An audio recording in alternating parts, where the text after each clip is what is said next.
Halo semuanya, apa kabar? Mudah-mudahan sehat selalu. Jumpa lagi dengan saya, Prof. Dentiaulu di Provinsiaro Channel.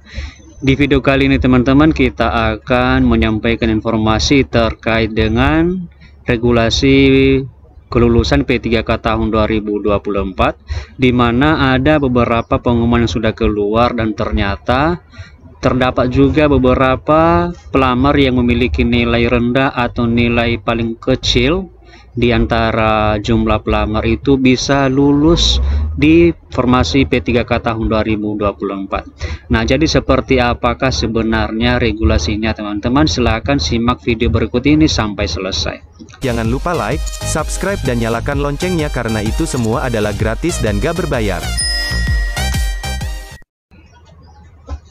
Oke lah Bapak Ibu dan teman-teman semua, di sini kita sudah membuka sebuah file. Dan file ini adalah berisi tentang hasil integrasi seleksi kompetensi pengadaan P3K tenaga teknis 2024. Jadi di sini kita mengambil sampel yaitu tenaga teknis, dan ini juga nanti sama saja regulasinya untuk tenaga kesehatan dan juga tenaga guru ya teman-teman. Di sini adalah ini formasi atau pemerintah Kabupaten Nias Barat. Di sini formasinya ya teman-teman. Nah, jadi kalau kita melihat ya teman-teman, pada formasi ini jumlah formasi adalah 1, ini jumlah pelamar juga adalah 6, dan kita nanti melihat bagaimanakah hasilnya. Apakah benar nanti teman-teman bahwa peserta yang memiliki nilai paling kecil itu adalah dinyatakan lulus pada seleksi P3K tahun 2024, sementara peserta yang lain yang memiliki nilai yang besar itu adalah tidak lulus ya teman-teman. Oke, di sini kita melihat sebuah formasi, di mana formasinya di sini adalah pengadministrasi perkantoran. Ini di pemerintah Kabupaten Nias Barat, Dinas Perpustakaan dan Arsip Kabupaten Nias Barat, Sekretariat Dinas Perpustakaan dan Arsip, Subbagian Umum dan Kepegawaian. Oke, kita akan melihat di sini tadi kita sudah menyampaikan bahwa jumlah pelamar pada formasi tersebut adalah 6 dan jumlah formasi juga adalah 1. Kalau kita melihat ya teman-teman, di sini untuk yang dinyatakan lulus itu kan ada simbol L ya teman-teman. Di sini ada simbol L.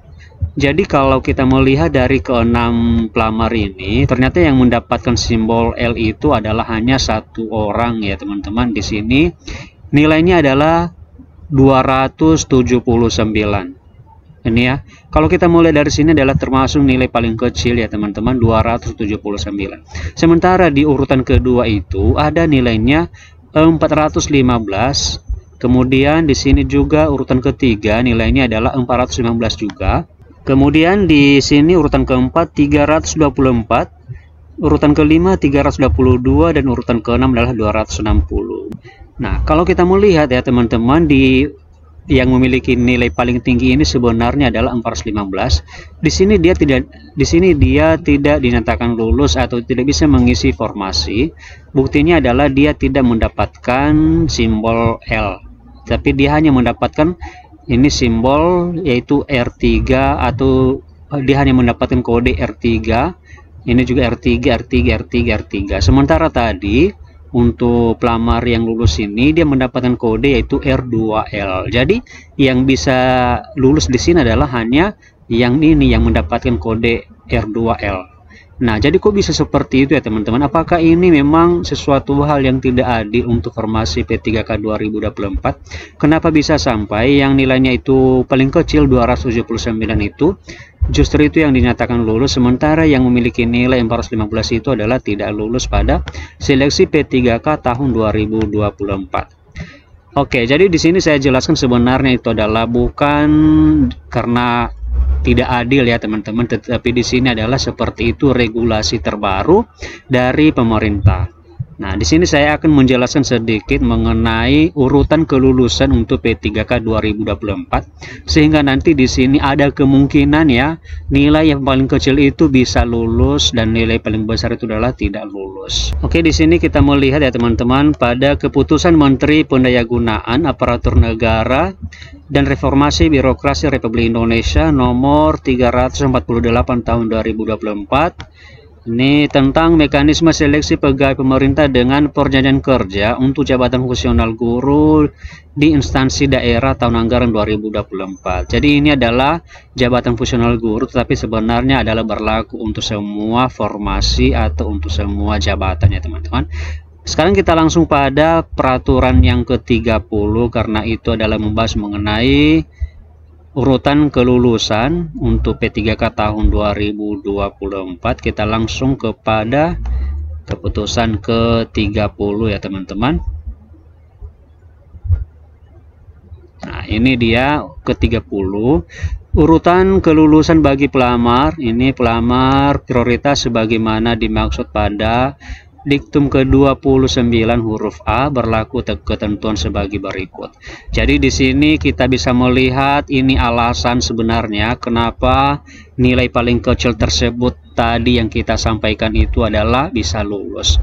Urutan kelulusan untuk P3K 2024 adalah pertama yang lebih diprioritaskan adalah tenaga XTHK 2.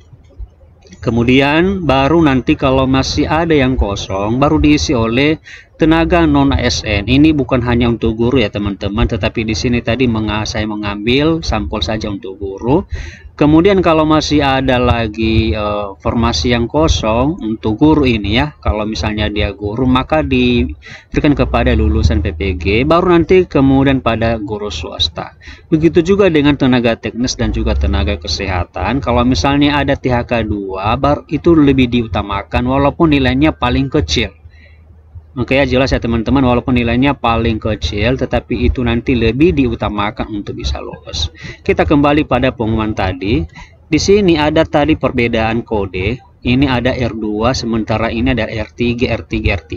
Apakah mungkin karena dia disebut R2 makanya dia bisa lulus ya teman-teman walaupun nilainya paling kecil? Jawabannya adalah iya, betul sekali. Dia dinyatakan lulus karena dia memiliki kode R2 sementara yang lain adalah kode R3.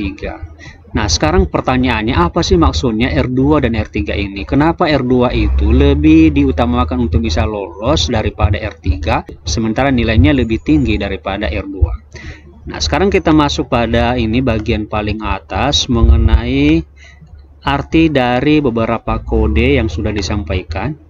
Di sini saya akan menjelaskan beberapa kode ya teman-teman. Pertama dulu, kalau misalnya peserta itu mendapatkan kode L, maka nanti itu artinya peserta lulus menurut keputusan Menpan. Kemudian R2, di sini tadi ada di pelamar tadi ada R2, R3.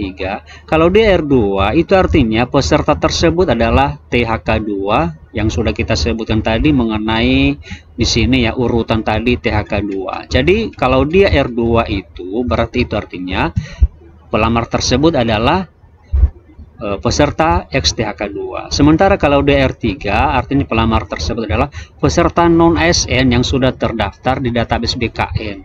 Kemudian kalau dia R4 itu adalah peserta non ASN yang tidak terdaftar di database BKN. Itu ya perbedaan antara R2, R3, dan R4.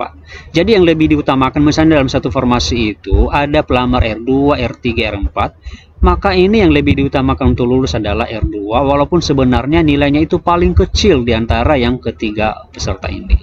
Walaupun ini nilainya lebih besar ya teman-teman, R4 ini nilainya lebih besar, tapi kalau nanti dibuat kode kelulusan maka yang lulus itu adalah R2.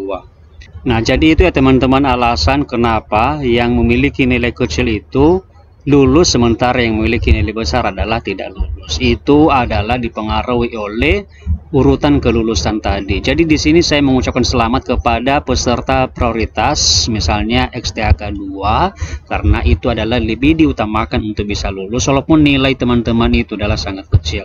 Jadi ini bukan masalah tidak adil oleh pemerintah, tapi ini adalah kebijakan baru dari pemerintah mengenai mekanisme atau regulasi kelulusan P3K tahun 2024. Oke lah Bapak Ibu dan teman-teman semua, semoga informasi yang bisa kita sampaikan ini bermanfaat. Terima kasih and see you in the next video.